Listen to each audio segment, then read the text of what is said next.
சசி எவ்வளோ வச்சிருக்க எடு. பீரோல வச்சிருக்க. அதான் சொல்லிட்டல, வாயிலே வாக்குமூலம் கொடுத்துட்டு எடுத்துட்டு வந்துரு. எடுத்துட்டு வா.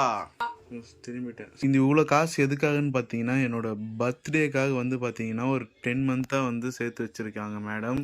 ஸோ மனோ பர்த்டே சீக்கிரம் வந்துடுது. போன பர்த்டேக்கு என்கிட்ட அவ்வளோ அமௌண்ட் கிடையாது. சரி இந்த பர்த்டே விட்டுறக்கூடாதுன்னா போன பர்த்டேக்கு ஒரு மாசத்துக்கு அப்புறத்துலேருந்தே நான் இந்த கலெக்ஷன் ஸ்டார்ட் பண்ணிட்டேன். அதனால தான் நான் இவ்வளோ அச்சீவ் பண்ணி வச்சிருக்கேன். 30,000க்கு 20 ரூபா கம்மியாக தான் இருக்கு. என் பர்த்டே செலிப்ரேஷனுக்காக மேடத்தால் முடிஞ்சது வந்து இப்போ பார்த்தீங்கன்னா சேர்த்து வச்சுருக்காங்க இவ்வளோ. பசி எனக்காக வந்து இவ்வளோ சேர்த்து வச்சுருக்க பார்த்தியா, பிரமிப்பாக தான் இருக்குது. அதான் என்கிட்டேருந்து கொஞ்சம் ஆட்டையாக போட்டு பாக்கெட் மணிலாம் எதாவது சேர்த்து வச்சு பரவாயில்லையே. சூப்பர் சசி, வேற லெவல் செலிப்ரேட் பண்ணுறமா கொஞ்சம் பர்த்டே. தேங்க்யூ. ஆனால் இதை நீ எடுக்கக்கூடாது. நான் எடுக்க மாட்டேன், பார்க்கலாம், ட்ரை பண்ணுறேன்.